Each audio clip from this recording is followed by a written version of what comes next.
Hi everyone, BritSimon here. The visa bulletin was published today, and I wanted to record this video to just explain some of my thoughts about the visa bulletin. I think it's shocked some of you, and it's probably giving you some concern. But I think we really need to talk about how the visa bulletins work a little bit, so that you can change your expectation. And really, I wrote in my blog today an article about the visa bulletin, and I think the expectation is more of the problem than the actual visa bulletin. So let's firstly look at the visa bulletin and talk about what we see here. Here is the latest numbers that were released today, right? This is for interviews that could happen in December of 2024. We can see that these regions have not changed with the exception of Oceania. 550 is an increase above the last visa bulletin of 50. The last visa bulletin went to 500. And the other change that's happened in the visa bulletin, North America did change, by the way. It went from, I think, 3 to 5.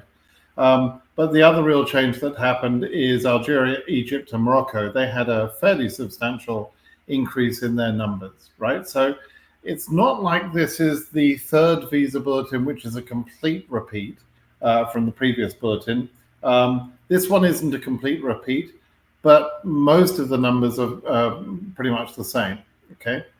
So why does this happen? Why did this happen today? Well, we can't be 100% sure of all of the reasons why, but as I mentioned, I wrote an article about the visa bulletin for December, and I gave a number of factors, 1 through 6, I think it was, that we need to consider when we're thinking about the visa bulletin, things that impact the visa bulletin. And so I encourage you to go and have a read of that blog. But I can sort of explain a couple of the points that I've made there. Firstly, let me just say I think one of the important things you need to understand is that you don't take the initial visa bulletin or any visa bulletin and multiply by 12. You don't say, the first visa bulletin was 15,000 for Africa. 12 times 15,000. We're going to get to 180,000. As the final number because it's 15,000 in the first month. That's not how the visa bulletins work. Okay, so it's not a mathematical uniform progression like that.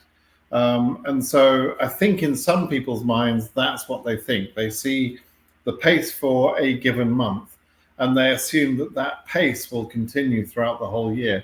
That's absolutely untrue.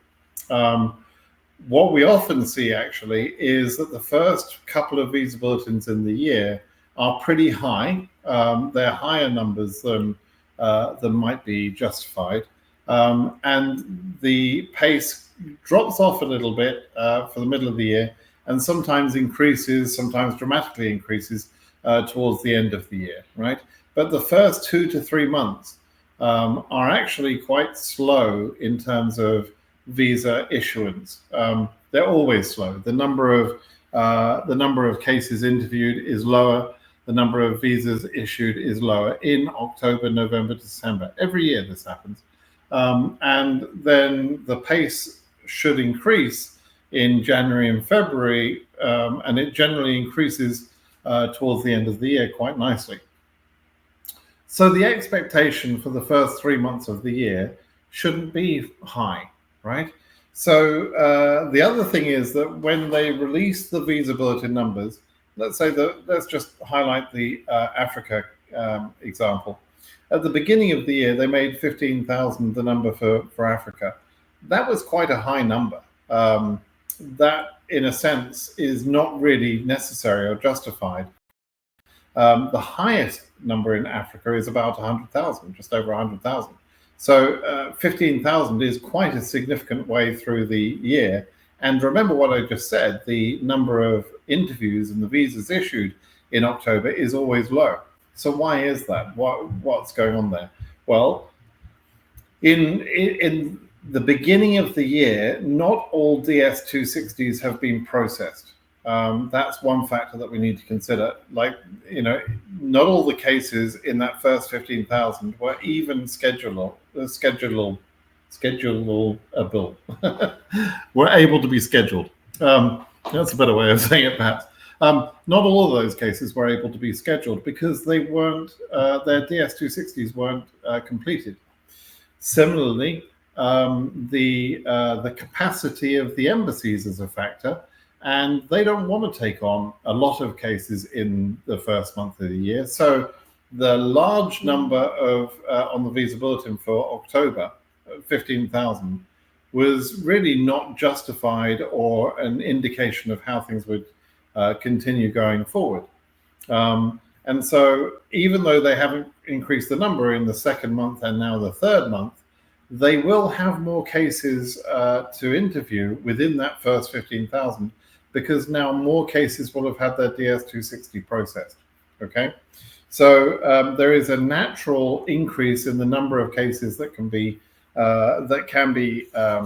interviewed in any particular month, thanks to the DS260 processing.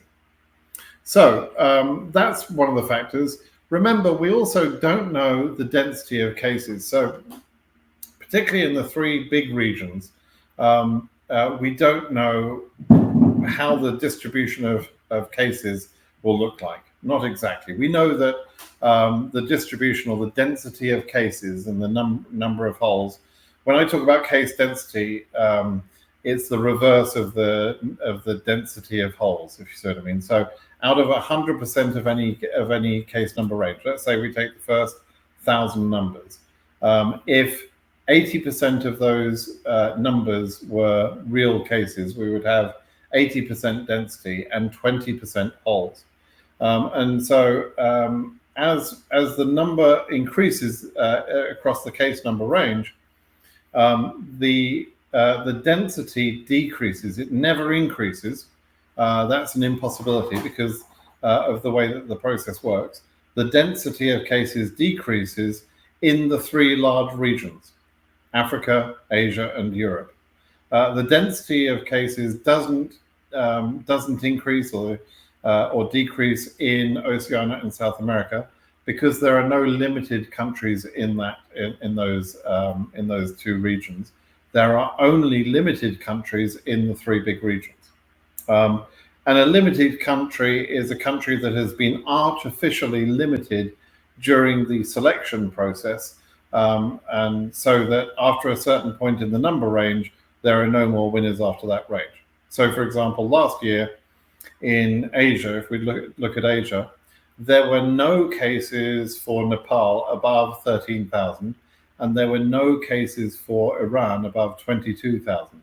So the density of cases dropped at 13,000 and dropped again at 22,000, and then went up right up to 44,000 in terms of the density, which is the rest of Asia. The same effect happens in Europe and in Africa. I've explained it in recent videos. But what you generally need to understand is that the density curve, we don't know how that will look at the moment. We don't know whether there is even, for example, a reduction around about 15,000 in Africa. We don't know. There could be. And there could be high density for the first 15,000, and then the density might drop off quite quickly after that. We just don't know. We have to see the data in SEAC come January the 1st. We'll only see that data on January the 1st. So the density is unknown. The number of cases that have been scheduled is unknown. The general concept is that very little of the work happens in October, November, December. There are all these factors that playing together already exist in any year. And in this year, we had an interesting extra one in that we had a technical complication that reduced the ability of KCC to schedule cases. There were cases scheduled, but they probably didn't schedule as many as they would normally have liked. And so that could also have impacted the number of people that they were able to send to NLs to, and that could have affected their numbers. So they knew enough, they got enough feedback from the system to be able to say that they should increase the numbers in Africa for the 3 accept countries, and they knew enough to know that they should increase Oceania, right? So that's interesting to me. They were getting some feedback from either the early interviews in the very earliest part of October, or from the DS260 processing and the scheduling processing that goes on from KCC prior to the year even starting. So there's some interesting stuff going on, but I think it must be said that we don't know all of the reasons how KCC operate the visa bulletin, or in fact the visa office, how the visa office operate the visa bulletin. We don't know all the reasons, so there is no real point in freaking out about this. All we have to do is be patient and see what happens next. And when we have the data in January, we'll have a much better idea of how things are progressing. Please try and remain calm until then. And for those of you that try and do back of the envelope calculations to make predictions, just understand that you're predicting something that is really unpredictable, especially when you don't have any data. And so many of you who are making predictions confidently, some of you will make a prediction and say, I know this will happen. I think there's going to be a big jump next month, or it'll be a little jump next month, or here's where it will go. You don't know. You're just guessing. You don't have any data on which to base these guesses. And so some of you will be right, because just like a clock is right twice a day, even when it's broken, right?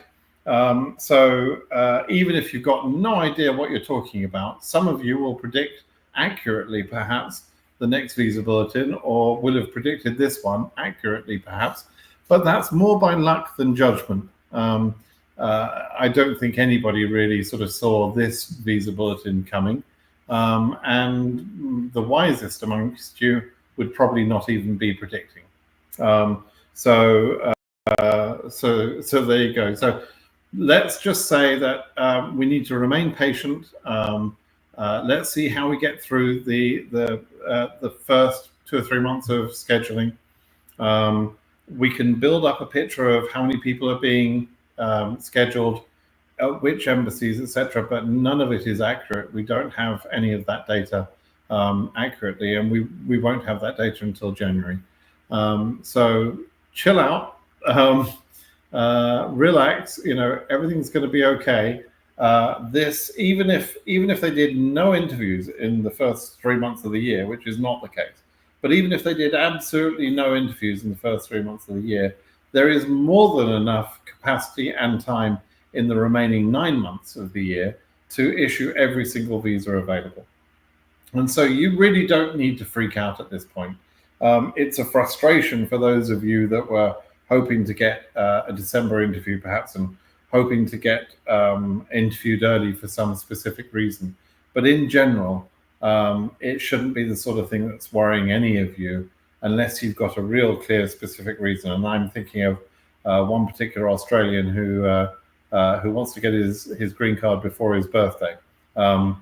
And yes, there are people like that who have a specific date in mind and a good reason to have that date. But other than that, being delayed a month or so is not really a problem. So so just relax, okay? That's about all I wanted to say about the visa bulletin. I'm going to record now another video about Oceania, because I can predict how Oceania will go. And just as a quick shout out, if I had better information about South American number ranges, I could predict that at the moment as well. In terms of the final numbers, I'm talking about these predictions. I'm not talking about month to month. Month to month predictions of the visa bulletin is kind of a nonsense game, to be honest with you. It's really kind of a pointless exercise. What really matters is where we end up at the end of the year. That's far more important. Okay, hope that's making sense to everyone. And please do make sure that you and all your friends are subscribed to my channel to make sure that they get all of the correct information. And when I know more, I will let you know more. Okay. And for those of you, by the way, that have sat through this and all you're doing right now is entering DV 2026, and you just want to know about that, you're probably wondering what the hell's this guy talking about. But if you are a selectee, this will become a hugely important topic for you. The movement of the visa bulletin becomes an important topic. And so you've got all of that in your future, I hope, if you're selected as one of the winners. But for those of you that haven't entered DV 2026 yet, go ahead, do it. Everybody should enter that. Even if you're a DV 2025 winner, you can go ahead and enter DV 26. There's no harm in that. All right, everybody, have a great day. Bye-bye.